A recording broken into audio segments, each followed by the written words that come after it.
that Julie Stevenson, who's been here a few times before, has decided to join our club.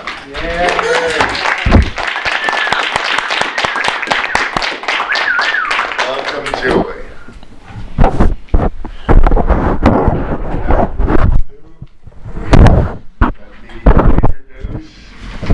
Our Toastmaster for today, the esteemed Pete Fordham.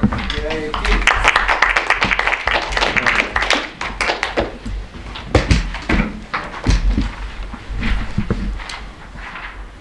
I'm going to dispense with a microphone and talk louder.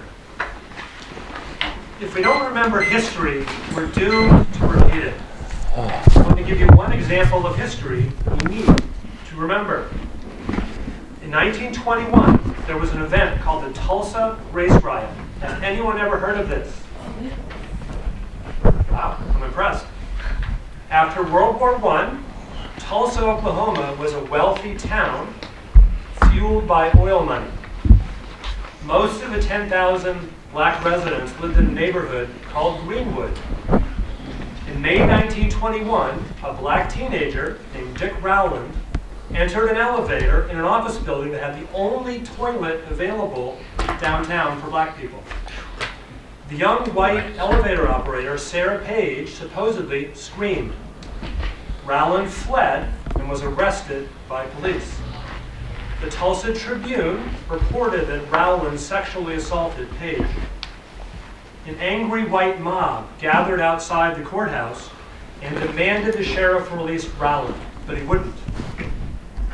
That night, about 75 black men, including World War I veterans, went to the courthouse to protect Rowland, who were met by 1,500 whites, some armed.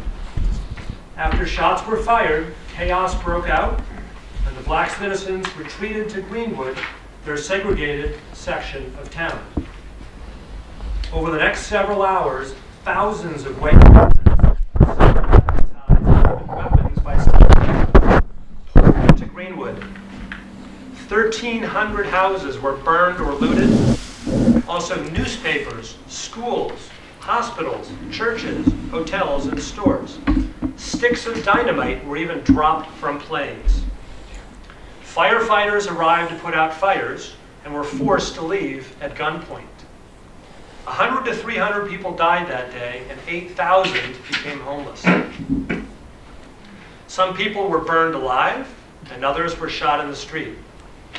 The National Guard then arrived and declared martial law. All black Tulsans, about 10,000, were imprisoned or held in internment for up to 8 days. In 2001, 80 years later, a race riot commission was established to identify the facts. Here are some of those facts. Dick Rowland, the black teenager, was released the next day for lack of evidence. There was no sexual assault. He probably fell over the elevator operator or stepped on her foot. None of the criminal acts was ever prosecuted. For a decade, there was a cover-up of this event. The Tulsa Tribune removed all records of it. The National Guard archives were purged of any information. Until recently, it was rarely mentioned in history books, mentioned in public, or taught in schools.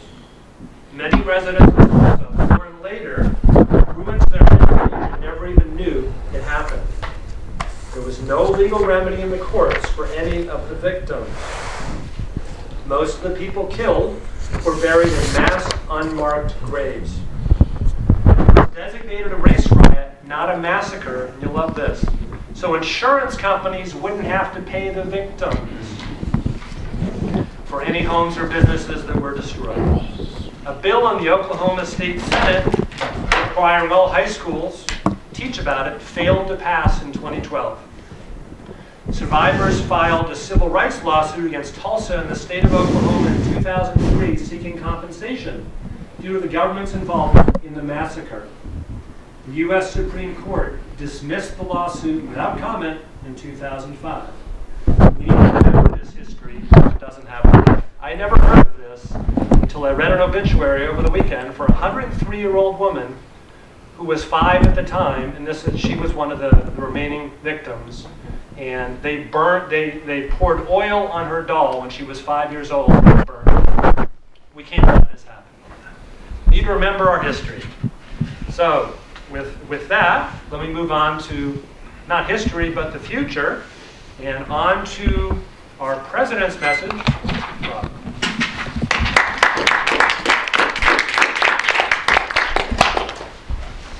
Just going to ask for a moment of silence to digest what happened, because I have a completely different subject and I want to honor what we just heard.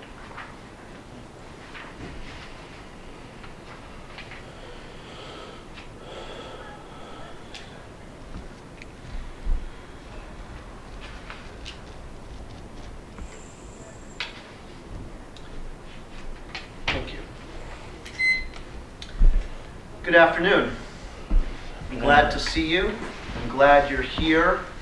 My message now, at this time of year, is one of frolic and good cheer. My assignment is not to drill or impute. Mine is to tell you, toot toot, we've got 2 wonderful things happening. On December 20th, we're going to have a party. Yeah, we're going to have a party.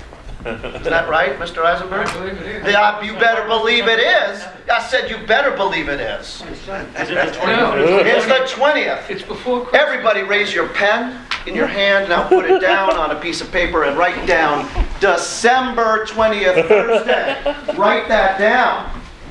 11:15, worker bees, as constructed and directed by the king bee, will arrive for activity. Those who wish to bring guests, festivities start at 12 noon, downstairs in the cafeteria.